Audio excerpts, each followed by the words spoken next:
بسم الله والصلاة والسلام على أشرف رسل الله سيدنا محمد صلى الله عليه وسلم. أهلا وسهلا بكم من جديد، فيديو جديد ودرس جديد. هنشرح النهاردة تابع تطابق المثلثات.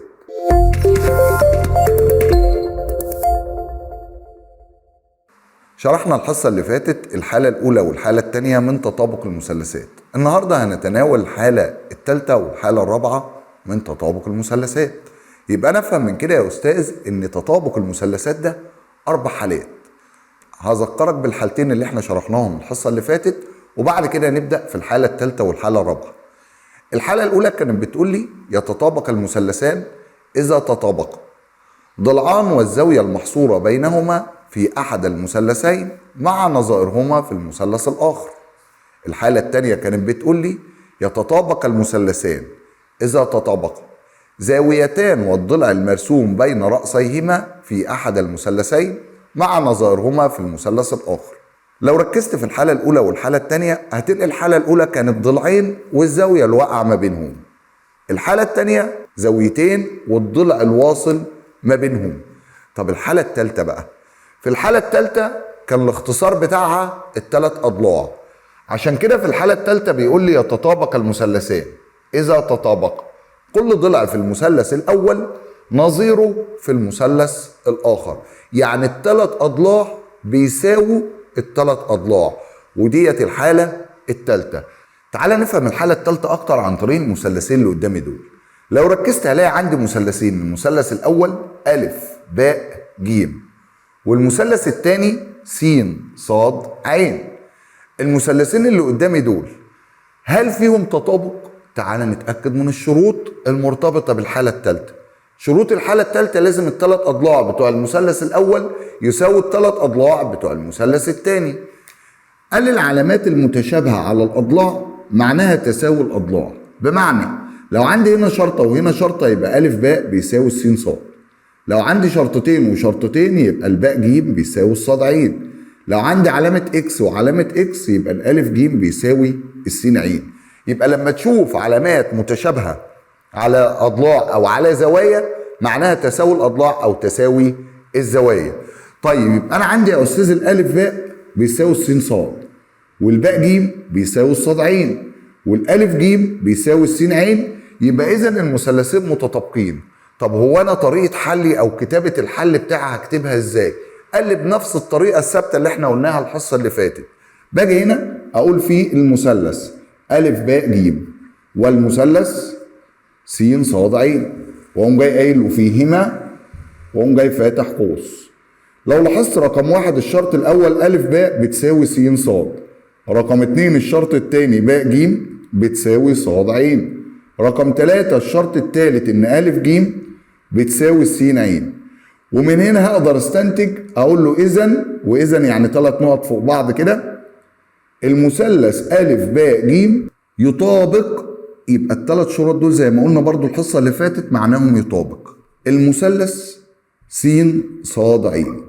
طيب كده المثلث أ ب ج يطابق المثلث س ص ع. ايه اللي انا هستنتجه بقى من التطابق؟ اتفقنا ان اي مثلث فيه 6 عناصر، 3 اضلاع و3 زوايا.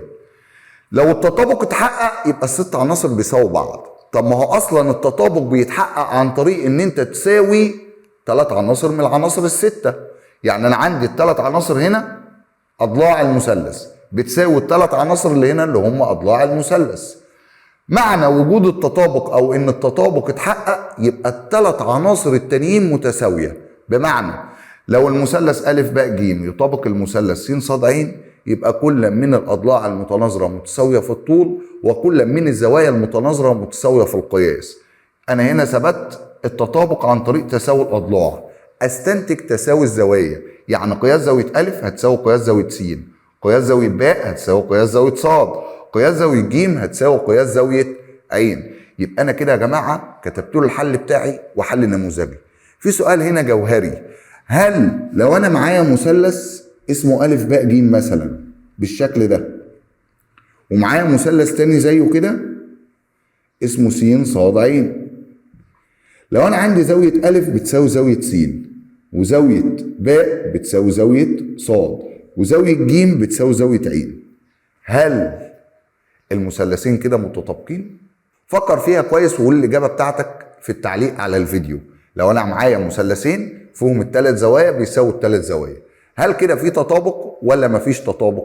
وهرد على كل تعليق هتعلقوه بالإجابة إذا كانت صح أو خطأ. طيب يبقى الحالة الثالثة، يتطابق المثلثان إذا تطابق كل ضلع في المثلث الأول مع نظيره في المثلث الثاني. تعال نشوف أمثلة على الحالة الثالثة عشان نفهمها أكتر. لما أجي أقول لك هنا في مثال واحد في الشكل المقابل، هل المثلث أ ب ج أ ب ج يطابق المثلث أ ب د أ ب د؟ هل في تطابق بين المثلثين ولا لا؟ تعال نشوف الشروط بتاعتنا. لما اجي ابص على المثلث أ ب ج والمثلث أ ب د، مبدئيا في علامه هنا وعلامه هنا، يعني الألف د بتساوي الألف ج، وفي علامتين هنا وعلامتين هنا، يعني الباء د بيساوي الباء ج. يبقى في ضلعين بيساوي ضلعين. هل الضلع الثالث يساوي الضلع الثالث؟ قال لي يا استاذ الضلع الثالث في المثلث اللي فوق بيمثل لي أ ب، والضلع الثالث في المثلث اللي تحت بيمثل لي برضه أ ب. يبقى اقدر اقول على أ ب في الحاله ديت ان هو ضلع مشترك بين المثلثين، لانه شغال مع المثلث اللي فوق وشغال مع المثلث اللي تحت. يبقى فعلا في تطابق بين المثلثين. طب انا عايز اكتب له الكلام ده، هكتبه ازاي؟ هاجي هنا اقول له في المثلث أ ب ج والمثلث أ ب د فيهما، واقوم جاي فاتح القوس بتاعي. رقم واحد هقول له ان أ ج بتساوي أ د. رقم اتنين ب ج بتساوي باء د. رقم 3 أ ب ضلع مشترك. أ ب ضلع مشترك. يبقى كده الثلاث أضلاع بيساووا الثلاث أضلاع. استنتج من الكلام ده ايه؟ يبقى اجي هنا اقول له ان الثلاث شروط اتحققوا، يبقى اذا المثلث أ ب ج يطابق المثلث أ ب د. أ ب د. يبقى انا كده ثبتت التطابق بتاع المثلثين. طب تعالى نكمل. قال لي واوجد قياس زاوية ج. هو عايز قياس زاوية ج اللي تحت هنا دي. هي ج دي يا استاذ مش المفروض هتكون ب 80؟ هي فعلا هتكون ب 80، بس ما ينفعش اقول له ان هي ب 80 قبل ما اثبت التطابق. لازم اثبت التطابق واحل التطابق الاول، وبعد ما اعمل التطابق كده اقول له وينتج ان. ايه اللي هينتج من تطابق المثلثين بالحاله الثالثه؟ ان الثلاث زوايا بتوع المثلث الاول هيساووا الثلاث زوايا بتوع المثلث الثاني، وبالتالي قياس زاويه ج هتساوي قياس زاويه د. يبقى اقول له قياس زاويه ج هتساوي قياس زاويه د هتساوي 80 درجه. في الشكل اللي قدامي ده بيقول لي هل المثلث أ ب ج أ ب ج يقصد به المثلث ده كده يطابق المثلث أ ب د المثلث الثاني ده؟ هل المثلث يطابق المثلث وايه السبب ولماذا؟ وبعد كده اوجد قياس زاويه باء أ د. باء أ د اللي هو الجزء ده. يا استاذ مش هو مديني الباء أ د دي ب 80؟ قال لي لا، ال 80 بتاعت الزاويه كلها.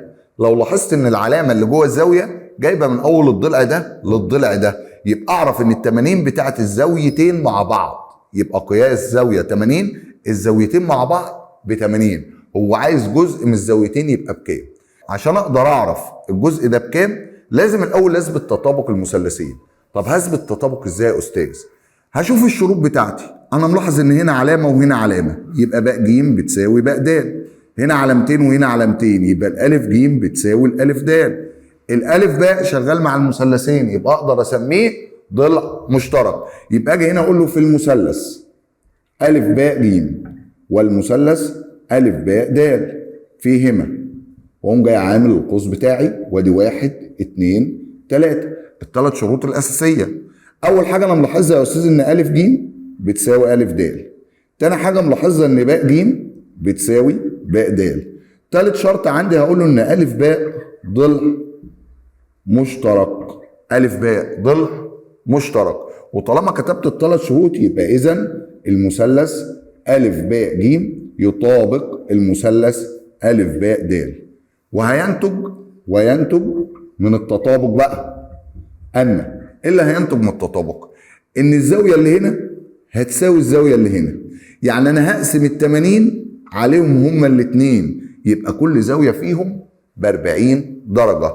يبقى وينتج أن قياس زاوية ج أ ب بتساوي قياس زاوية د أ ب اللي هي بتساوي 80 على الاتنين بتساوي 40 درجة.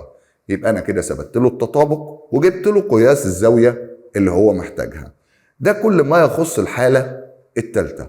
تعال نشوف الحالة الرابعة، والحالة الرابعة دي حالة خاصة ما تنفعش تطبق في أي مثلث، لأن هي خاصة بالمثلث القائم الزاوية فقط. وعشان أقدر أحل بيها يبقى لازم هشتغل على مثلثين قائمين الزوايا زي اللي قدامي ده. قبل ما أخش على الحالة الرابعة تعالى لما أفهمك حاجة صغيرة كده. المثلث القائم الزاوية ده مثلث خاص شوية بعيدا عن باقي المثلثات كلها، وله أهمية كتير جدا وهناخد عليه نظريات كتير جدا فيما بعد. بس ركز معايا في التفاصيل بتاعة المثلث القائم. أي مثلث قائم الزاوية بسميه قائم أصلا عشان بيبقى فيه زاوية قائمة. لو ركزت مع الزاوية القائمة اللي هي المربع ده هتلاقي إن الزاوية القائمة ماسكة ضلعين في المثلث. مين هما؟ باء أ وباء ج. الزاوية القائمة دي ماسكاهم ربطاهم ببعض. في ضلع ثالث في المثلث الزاوية القائمة ما بتعرفش تيجي ناحيته، هو مين بقى؟ الألف ج. قال لي الألف ج دوت بقدر إن أنا أسميه وتر المثلث. يبقى عندي الألف ج هنا وتر. طب لو قلت لك المثلث س ص ع يبقى مين الوتر بتاعه؟ أنا سامعك أهو هتقول لي إن س ع هو الوتر بتاعه. تمام كده؟ طيب احنا كده تعرفنا عن المثلث القائم. وتعالى اما اقول لك على حاجه تانية برضه. مش احنا شغالين على التطابق؟ يعني لازم يبقى في شروط تطابق موجوده معايا تساوي زوايا او تساوي اضلاع. طب ما هو بما ان المثلثين قائمين الزاويه يبقى في شرط ثابت معايا. ايه هو؟ ان المثلث ده اكيد فيه زاويه قايمه والمثلث ده برضه اكيد فيه زاويه قايمه، يعني زاويه باء بتساوي زاويه ص. واي مثلثين قائمين الزاويه لازم تلقي في كل واحد فيهم زاويه قايمه. يبقى انا كده يا استاذ عندي شرط ثابت بالمنطق كده موجود في قلب المثلثات، مش محتاج حتى ان انا اقول عليه. تمام؟ طب فين بقى الشرطين اللي ناقصين عشان اقدر احقق التطابق؟ احنا اتفقنا ان عشان التطابق يتحقق في المثلثات بيلزمني 3 شروط، منهم كده شرط ثابت. يبقى فاضل لي كام شرط؟ شرطين. قال لي يتطابق المثلثان القائمة الزاوية إذا تطابقا وتر وأحد ضلعي القائمة. وتر وأحد ضلعي القائمة، يعني لازم الوتر يساوي الوتر، ولازم ضلع من الضلعين بتوع القائمة يساوي ضلع من الضلعين بتوع القائمة. يبقى دول كام شرط؟ شرطين يكفوا لإثبات تطابق مثلثين قائمة الزاوية. هنقول نص الحالة تاني عشان نحفظه كويس جدا، لأن في بعض الامتحانات بيجي يقول لي اذكر حالتين أو 3 حالات من حالات التطابق. يبقى أنت لازم تقول له الحالة كاملة وما تقولش ملخص الحالة، لازم تقول نص الحالة كامل، علشان كده لازم تكون حافظهم كويس. الحالة الرابعة الخاصة بالمثلث القائم الزاوية. يتطابق المثلثان القائمة الزاوية إذا تطابقا وتر وأحد ضلعي القائمة في أحد المثلثين مع نظائرهما في المثلث الآخر. ده كده النص بتاع الحالة الرابعة. وخد بالك النص مش قرآن. يعني ايه النص دوت مش قرآن؟ يعني انت تقدر توصل لي المعنى بطريقة او بصيغة تانية بس تديني نفس المعنى بتاع الحالة الرابعة. افهمه كويس، ولو انت قدرت تفهمه كويس هتقدر تعبر عنه بطريقتك. طيب تعالى نفهم الحالة الرابعة اكتر عن طريق المثالين. انا عندي المثلث أ ب ج قائم الزاوية في ب، والمثلث س ص ع قائم الزاوية في ص، وبالتالي فإن قياس زاوية ب بتساوي قياس زاوية ص بتساوي 90 درجة. خد بالك ان الموضوع ده ثابت في اي مثلثين قائمين زي ما انا لسه قايل من شوية. تمام؟ طيب انا عايز اقول له التطابق بقى. هي فين شروط التطابق؟ قلنا وتر واحد ضلعي القائمة. الوتر اللي هو أ ج، والوتر هنا اللي هو س ع. لو لاحظت ان العلامة والعلامة معناها ان الوترين متساويان في الطول.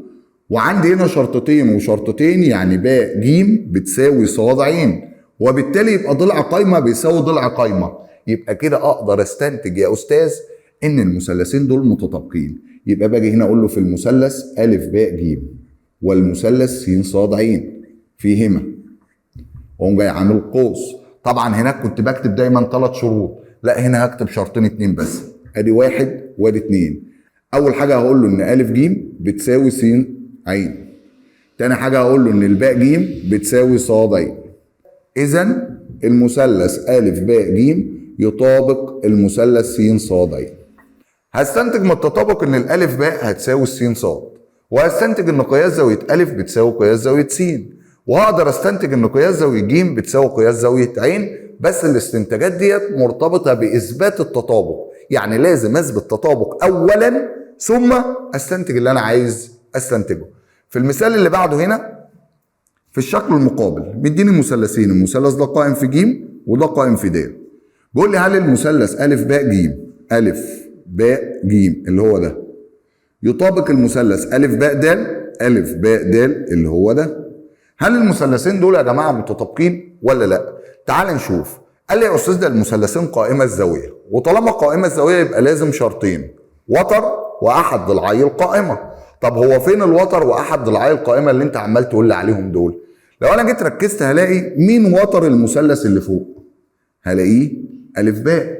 طب مين وتر المثلث اللي تحت؟ هلاقيه ا ب برضه. يبقى ا ب ده يا استاذ اقدر اسميه وتر مشترك، اقدر اسميه وتر مشترك. طب وعندي كمان الالف ج بيساوي الالف د، يبقى ده ضلع قايمه بيساوي ضلع قايمه، يبقى كده الشرطين بتوعي اتحققوا. يبقى هاجي هنا اقول له في المثلث ا ب ج والمثلث ا ب د فيهما، واعمل القوس بتاعي ادي واحد وادي اتنين الشروط بتاعتي.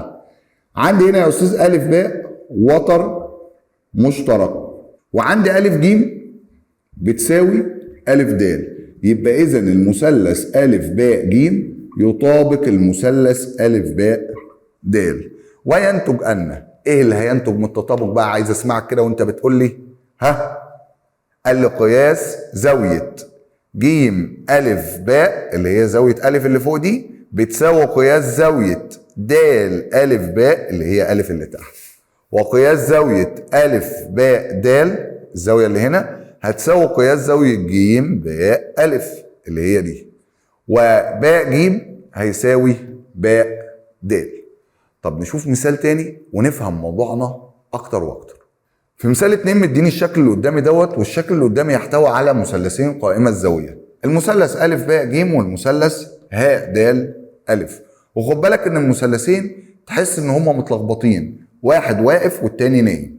طب ازاي اقدر احدد يا استاذ الرؤوس المتناظره؟ واحده واحده بس كده وامشي معايا. هل المثلث ا ب ج ب ج يطابق المثلث ه د ا؟ خد بالك ان هو هنا لما يكتبها لي في قلب المساله بيكتب لك الرموز المتناظره قصاد بعضها، يعني الالف المناظر ليها ه، الباء المناظر ليها د، الجيم المناظر ليها ا، وهكذا. وخد بالك الف اللي في المثلث الاول اللي هي ب 57، والف اللي في المثلث الثاني اللي هي هنا دي، عشان ما تقوليش الف اتكررت في الاثنين. هل في تطابق؟ وقول لي السبب. طب تعالى نشوف شروط التطابق. لو جيت بصيت على المثلث ا ب ج مين الوتر بتاعه؟ ا ج. طيب لو جيت بصيت على المثلث ه د ا مين الوتر بتاعه؟ ا ه. لو لاحظت ان الالف ج بيساوي الالف ه، صح؟ يبقى كده الوتر بيساوي الوتر.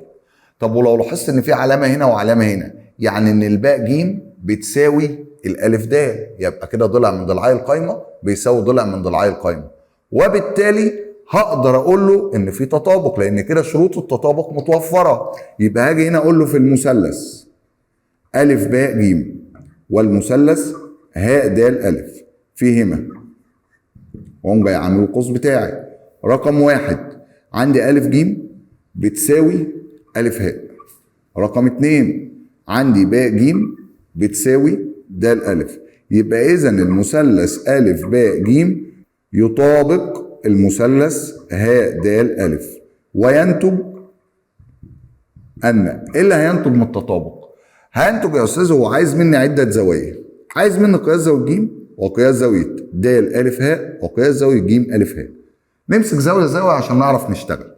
قياس زاويه ج اللي هي دي، مش ج دي يا استاذ داخل المثلث؟ طب ما هو انا عارف قاعده كانت بتقول لي ان مجموع زوايا اي مثلث ب 180 درجه. لما يبقى مجموع الزوايا هنا ب 180 درجه يبقى انا اقدر اجمع ال 90 وال 57 واطرحهم من 180، يبقى هاجي هنا اقوم جاي قايل له ان قياس زاويه ج بتساوي 180 ناقص 90 زائد 57. 90 و57 هلاقيها بتديني 147 درجة. لما اطرح 147 من ال 180 هلاقيها بتديني 33 درجة. يبقى قياس زاوية ج بتساوي 33 درجة. أنا كده جبت الجيم يا أستاذ. خلصنا دي. تعالى اللي بعدها. عايز قياس زاوية د أ ه. د أ ه اللي هي دي. قال لي يا أستاذ مش أنا عندي الألف بتساوي الألف؟ أقول لك لا، لحد هنا وقف واستنى عشان أنت كده هتغلط. قياس زاوية د أ ه امشي ورا ترتيب الرموز طالما الشكلين مش واخدين نفس الترتيب بتاع الرموز. تمام؟ د أ ه ادي الدال وادي الالف وبعدين رحت على الهاء. يبقى ادي الباء وادي الجيم وبعدين اروح على الالف. يبقى باء جيم الف هي اللي بتساويها باء جيم الف. يبقى الزاويه اللي فوق هنا دي هي اللي هتساوي الزاويه اللي تحت هنا دي، لان الشكل ملفوف واللفه ديت ممكن تخليك تغلط لو اتسرعت في اجابتك. يبقى هاجي هنا اقول له ان قياس زاويه انهي زاويه بقى اللي هو طالبها مني د أ ه هتساوي قياس زاويه ب ج أ اللي هي بتساوي 33 درجه اللي انا لسه جايبها. طب بعد كده عايز منه قياس زاويه ج أ ه. امشي ورا الرموز ج بعدين أ بعدين ه، يعني يقصد بيها الزاويه اللي هنا دي. ده اصلا الزاويه مش موجوده داخل المثلث عشان اقدر اجيبها. قال لي بس واحده واحده كده وصلي بينا على النبي. اللهم صل وسلم وبارك عليك يا سيدي يا رسول الله. لو انا جيت ركزت يا استاذ في الباء الف د، الخط ده كده كله مستقيم، وطالما مستقيم يبقى زاويته زاويه مستقيمه، وطالما زاويه مستقيمه يبقى قياسها ب 180 درجه. يعني لو جيت اتحركت من هنا كده كده كده كده كده كده لحد ما انزل لحد تحت الناحيه الثانيه هلاقي دي كلها ب 180. طب انا معايا كام من 180؟ انا معايا هنا 57 ومعايا هنا 33 اللي احنا لسه جايبينها. ان اجمع الزاويتين واطرحهم من ال 180 يبقى هاجي هنا اقول له ان قياس زاويه ج أ ه هلاقيها بتساوي 180 ناقص وافتح قوس 57 زائد 33. يا استاذ ده 57 زائد 33 يديني 90. يبقى 180 ناقص 90 هلاقيها بتديني 90 درجه، يعني الزاويه اللي ما بينهم ديت زاويه قائمه. درس سهل وبسيط واتمنى تكون فهمته بسهوله وبساطه ويسر، وطبقنا في اكتر من فكره. تطابق المثلثات من اساسيات الهندسه، يعني سيادتك لازم تعرف ان تطابق المثلثات ده هتحتاجه في كل سنه من سنينك التعليميه. سنه اولى اعدادي الهندسه بتاعتها كلها عباره عن تاسيس هندسه، اساسيات هندسه، السميل اللي انت هتبني عليه الحيطان بتاعه الهندسه. فلازم تفهم كويس ولازم تركز وتثبت المعلومات دي في دماغك، مش معلومات هخش امتحن فيها وخلاص. بالنسبه للامتحان مفيش امتحان يخلو من تطابق المثلثات، والمفروض لما تحل مسائل كتير على تطابق المثلثات تبقى انت من نفسك عايز تقول يا ريت يجيب لي في الامتحان تطابق مثلثات، لانها مسائل سهله وطريقه الحل بتاعها تقريبا ثابت في كل افكار المسائل المختلفه. اتمنى اكون فدتك ولو بحاجه بسيطه في درس النهارده، وما تنساش حل تمارين كتير، وما تنساش صلي على سيدنا محمد صلى الله عليه وسلم. دمتم في امان الله، والسلام عليكم ورحمه الله وبركاته.